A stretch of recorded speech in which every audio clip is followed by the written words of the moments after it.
All right, y'all. Spirit of gluttony story time. Another testimony dealing with spiritual warfare through people. Let's watch. With this girl, I used to be friends with this girl. Let's call her PhD.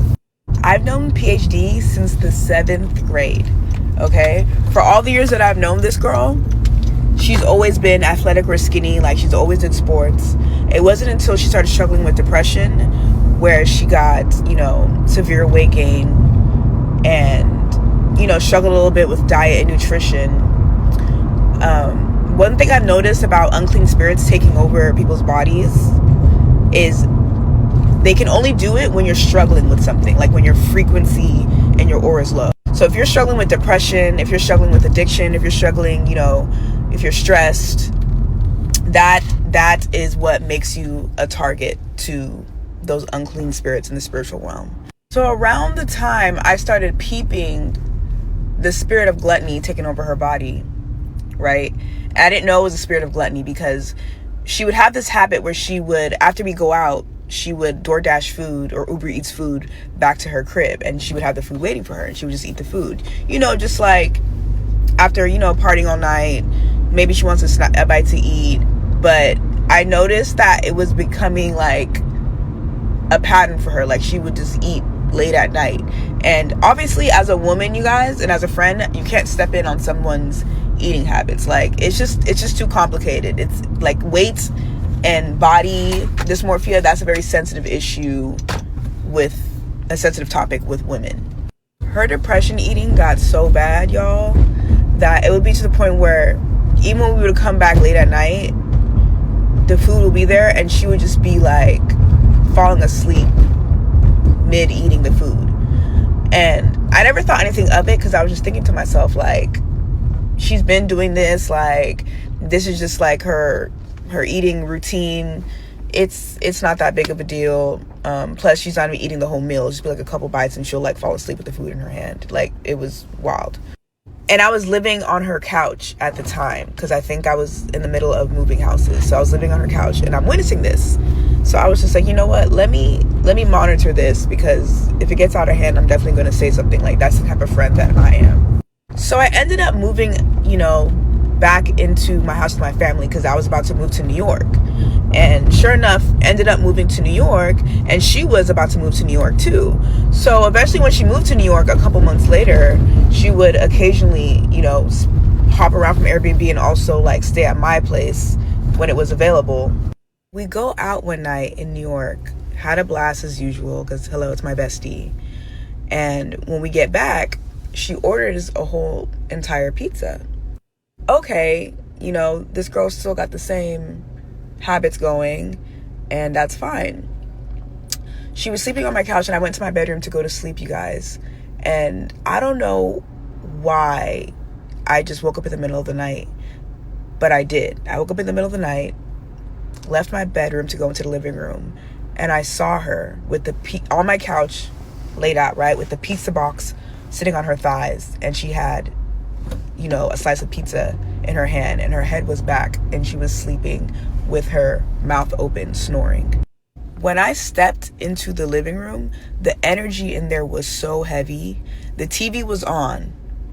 Her hand was up like this with the pizza, and her head was back, and she was literally snoring, and her eyes were closed.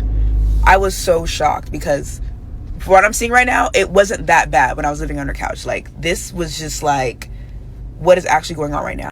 So I said her name. I was like, PhD, to wake her up. You guys, as soon as I said her name, she immediately got up, put the slice of pizza back in the box, closed the box, got up, went to my kitchen, and put it on the counter. And she was just like, what's up? When you wake someone up from their sleep, they're kind of like groggy, or it takes them, a couple seconds to like get back to their conscious. She got up as if she never wasn't, like she was never asleep in the first place. I was like, is everything okay? She was like, yeah, what do you mean? Like, genuinely confused why I was asking her if everything's okay. And I was like, I woke you up because you fell asleep while you were eating and the TV is still on. You guys, she starts scratching her arm, like looking so confused. She was just like, yeah, she was like, I'm not even that hungry. So she goes back to my couch, gets cozy up in the blanket, and she turns off the TV. And in my head, I'm thinking, like, you ordered a whole entire pizza, right? And forget the amount of food, you guys. It's the way she got up when I said her name.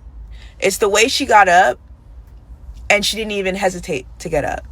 Like, I can't describe it. I wish I was at home right now on my couch to show you guys.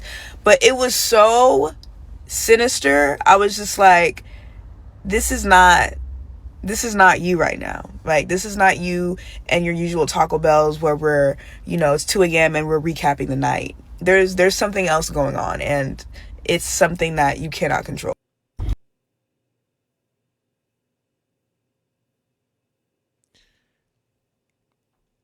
She said I was. She said that was her best friend. Cause I'm just sitting here thinking, like, I'm assuming y'all ain't friends no more because you over here airing her out on the internet on TikTok.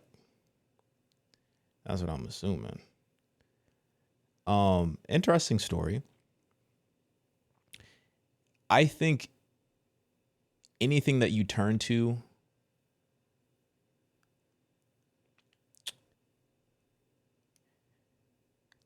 help you cope or find comfort in that is ultimately detrimental to your health, physically, emotionally, or spiritually, is problematic. And I think that goes without being said. And it doesn't really matter what it is. If that's the type of relationship that you've developed with said item, then you really need to look in the mirror and figure out why you're doing what you're doing. Because I think over time, our routines just become normal and they become habits. And then we feel as if we have to maintain our same habits. Even when God is trying to pull us into a new season, we feel like we have to hold on to those same habits because they're ours. That's just what we do. We've just identified with what we've been doing for so long. But God is over here like, okay, I'm trying to pull you into a new season. I'm trying to do new things here in your life, but you're still stuck with these old habits. And oftentimes those can be the things that really can hold you back from actually fully pressing into what God is trying to bring you into. That's an interesting story. I mean, I wish I would have known more a little bit about how it ended up in terms of like how she's doing now and whatnot. Because like I said, I'm just assuming that y'all ain't friends no more because I don't really know. I wouldn't be airing my friends out like that. Like I get it, I understand it, I understand. Like it's a story time, it's a testimony, but I'm trying to figure out where's the redemption. What happened? What happened? What happened? But yeah, somebody said food addiction in the comments. Food addiction is the hardest addiction to break, especially if it started in childhood. Yeah, because you build an emotional bond with it. And it becomes an idol in your heart. And it becomes your comfort. It becomes a form of relief that you turn to. And it's habitual. And you just do it. Just like how she said she woke up with a pizza and she's like, I wasn't even that hungry. Yeah, it's just become something that's habitual, that your flesh is just used to and craves and desires. Like food is tough, but it, like I said, you can really apply that to anything. Anything you could apply that to. The most common thing nowadays is our cell phones, is social media. It's just scrolling. Why are we scrolling? Like, what are we looking for? Have you ever asked yourself that question when you're scrolling? Like, what am I looking for? I don't think we ask ourselves that question. What am I looking for? What am I looking for? Why am I looking for it? Once I find it, how am I going to feel? We just be doing stuff. We just be falling into habits. Anyway, I ain't got time to preach to y'all. I got to go eat dinner. Let me know what y'all think. Get in my comments, like this video. I'm out, y'all.